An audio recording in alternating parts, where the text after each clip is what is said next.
Open your ears and lube up your butthole. It's time for the What Do We Call It podcast. Now, here's your host. It's Jmann. Welcome to the What Do We Call It podcast. I'm Jmann, and I would like to bitch about healthcare in America. And this is very pertinent, even though if it sounds boring at face value. Do you know what I am saying? We are coming up on a new calendar year here in just a couple of days, and that means that my current health care coverage will end. And the company that I have has decided that they were going to end the copay plan because too many people were abusing it. What? And every year when it comes time to get to open enrollment, we all bite our nails like, okay, how are they going to fuck us this year? How are they going to reduce the amount of coverage and make it more expensive and make us have to tighten our belts and our budgets so that we don't get to enjoy our lives as much? Will they just sit there and stack on the profits with reckless abandon? And that is how they opted to do that this time around. And it's funny because they tried to be very apolitical on this one and not make it about how, you know, the Republicans don't want us to have the Affordable Care Act anymore and let the tax credits expire that would raise the cost of health care considerably for every household in America that uses them or applies. And then you've got the Democrats that think that we can just print money in a never-ending cycle of just throw more cash at the problem. Everybody needs everything. And I get that. But still, there needs to be a level of self-control there. Because everybody having everything they need all the time is unfeasible. And frankly, it gives no one an incentive to try hard to earn it. But back to healthcare. So they got rid of the copay plan, and they told us, well, here's the deal. It's not that we, as your employer, and the corporate interests of our healthcare insurance provider are clashing with your ideals of wanting affordable healthcare plans. It's that too many of you guys that had the copay plan would just skip their doctors and go to the ER for medications and stuff that's non-emergent. So then they give us these new plans and they tack on extra fees, like $100 a month to have your spouse on your plan if they're offered health care at their employer. And it's not unique to where I work. I've got other people at work who have health care through their spouse's employer, and it's $150 a month or $200. So all these companies got together like, hey, how can we fuck these guys? How can we get a little bit more off the top? Because we've got yachts, but what if we had bigger yachts? We've got summer homes, but what if we had nicer summer homes? What if we had marble in every room of our house?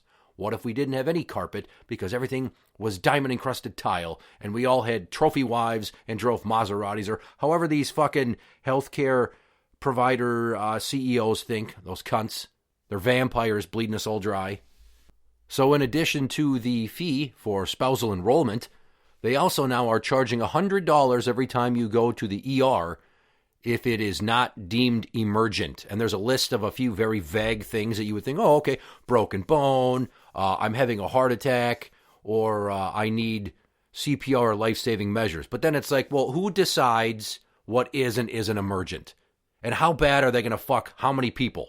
Because you know they're going to do this. It's what they do when they come and you have an accident with your car and they come and they go, oh, well, this, that. They try to lowball you on what they pay out. They want all the money every month that they charge so they can make a profit. And this is where I'm getting to the main point here. But they don't want to pay it out. And it's just the biggest problem with the American healthcare system, because now we have these insurance providers that never want to pay out, and they want to lowball you on everything, and it all comes out of pocket, and we're already being squeezed by inflation from the tariffs and supply and demand, and how wages are not growing at a pace that is equal to inflation. We're all feeling the pinch. But the biggest problem is still, and I've talked about this before, for-profit healthcare. I've mentioned in prior episodes how private equity groups will buy hospitals, clinics, they'll take over the ER at a number of hospitals, and what do? You go there, you have one problem, they're like, well, it could be this, it could be that, we got to do some exploring and figure it out, we got to narrow it down. And I'm thinking to myself, didn't you fucking go to college for like 7 to 10 years to learn how to figure this shit out without running a battery of very expensive tests? Because your for-profit ownership is at odds with you as the patient. And they're also trying to bilk the care provider, the hospitals, the clinics, the facilities themselves. It's a conflict of interest because they are pitting their corporate ownership concerns and how they're worried about the quality of their earnings versus the quality of patient care. They're trying to appease their shareholders. So they're running extra tests, and you're undergoing unnecessary exploratory procedures, and the cost of that is bleeding the insurance companies dry, and they got to turn a profit. All the people in the upper echelon of their shareholders expect a payout. So what do? It drives up the cost of insurance premiums to offset the losses they experience, and it's just this domino effect that fucks all of our asses. And by ours, I mean the patients, the customers, those that pay for these monthly premiums. And I got to tell you, when the ACA was looking at being completely demolished with those tax credits, people I knew had to go and get insurance for the first time because of the spousal enrollment fee. They're going to look for themselves because they did have insurance at their job, but they couldn't necessarily afford it. Me specifically, getting a divorce, my estranged spouse, she has been on my health care plan since the summer of 2017. And although we've been separated for going on 4.5 fucking years, I've still been paying for all her medical, dental, and vision coverage. Mostly out of the kindness of my heart and the duty of care because I loved her and she was my wife and I take care of my family. But also, since she filed for divorce almost 2 years ago now, I've been legally required to maintain her on my insurance. Fuck! So she had to go and look at the prospect of what it's going to cost her out of pocket every month now on her own because I carry the kids. She found the average plan for just her, like the most basic coverage, was going to run her $500 a month. Holy shit! Which was great to see the look on her face when she said that shit, because she had sticker shock. And I'm like, how the fuck do you think I feel when I pay every month for you, for me, for 4 kids? I mean, you've been getting off easy because all 5 of the children involved, my 4 biologicals, and then my stepdaughter, her biological, because of income guidelines, they qualify for dual insurance. So we get subsidies through the state to help offset the costs of the out-of-pocket remainder. And we have been living and dying by that for years, but they're trying to dry up the well. And just like the episode where I talked about a few ago with the Somali fraud and the overall health and human services fraud, they're looking at this like, how can we get fewer people on the government teat? How can we kick them off and fuck them? We don't care because it's all about the government sustaining itself and its tax coffers so they can use it for whatever projects they deem to be necessary or fun versus what the people want. It's all a shit show, but everybody's got their dicks out looking for him to get sucked, and we're just down on our knees like, oh my God, how many more? Really? Oh, yes, our stomachs are full of cum, metaphorically speaking, from the people that have been fucking us in the mouth for years just so that they can keep their pockets full. It's bullshit. But going back to the for-profit healthcare, they are just looking at how can we generate revenue. And that's how years ago these equity groups got together, pooled their money, like, we'll buy a hospital, we'll buy a clinic, we'll start an adolescent mental health care facility in Brooklyn Park on Zane Avenue. I'm not going to name names. But they're all for profit. They get you in, they get your insurance money, they get you just good enough to kick you out, and then they get you the fuck out of Dodge as fast as possible, and they're already having care coordinators calling from other facilities, bringing in those new bodies to get more of that sweet, sweet, delicious insurance money that they live off of like it's the world's greatest sandwich. So with all of that, like I stated, it becomes about appeasing your shareholders and your CEOs that want to show profitability to those shareholders instead of helping or healing your clients. And when you look at that at face value, I have to say, if you're making the quality of life shittier for your patients, they came here because they have health issues, not because they have an abundance of extra cash they're looking to throw around with reckless abandon. Like, yeah, I got some fun money. Let's do some tests for this, that, and the other. They're not coming in like Scrooge McDuck with a fucking carry purse full of gold coins that they just found in a ship at the bottom of the ocean here. Bless me bagpipes. No, it's Joe Blow average, blue-collar worker who's barely skating by, and they come in and you do unnecessary tests as a hospital to get the insurance money, which drives up the insurance cost for that customer, and it makes their quality of life shittier. Because what can they not afford now? Because for years it's been prescription medications are way too fucking expensive. And that's not a lie, because all these pharmaceutical companies are trying to jack up the costs to earn back the year's worth of research and development costs, or R&D, from when they were trying to come out with these fucking drugs. But if they really cared, they wouldn't be coming out with new and exciting drugs every 7 to 10 years. Once the patent expires, you wouldn't need R&D, because you'd come up with cures instead of treatments. But we've talked about that in the past too. Nobody wants to help you. They just want your money. That's how it is.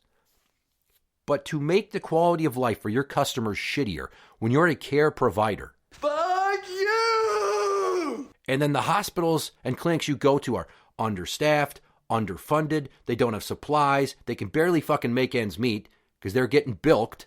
I view it as a moral violation of the Hippocratic Oath.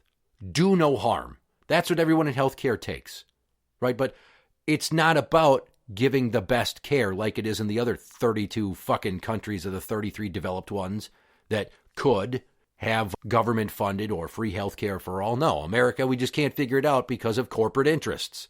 And why does it keep being like this? Well, because those billionaires keep paying money to private interest groups to throw it at lobbyists and politicians to keep voting for laws that don't close loopholes, that make it so they can't fucking profit off of us, and they just keep making us sicker.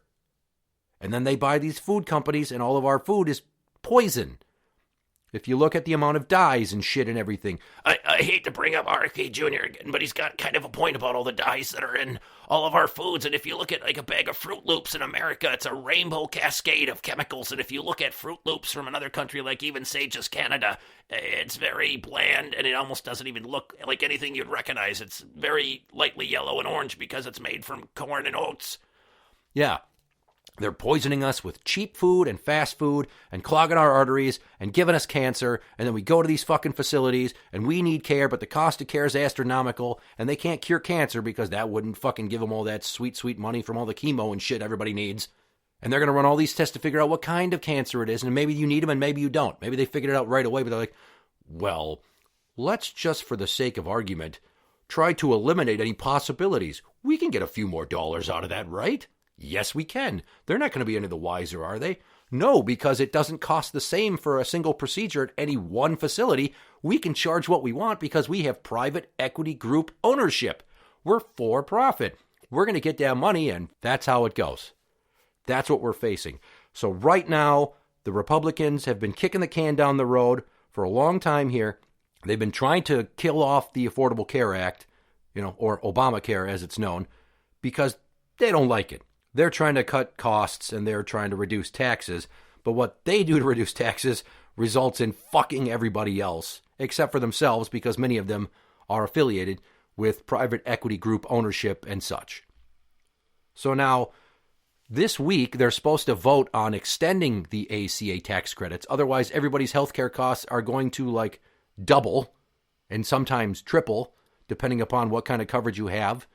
And it doesn't matter how much is in your healthcare savings plan or any of that, because you're just going to have a butthole that is gaping the size of a fucking hubcap on a Cadillac from being mercilessly fucked in repeated fashion by our corporate overlords that want to charge us for everything, and life is just probably going to get a whole lot shittier because I don't think they're going to have a chance to stop this from getting voted down and taken away.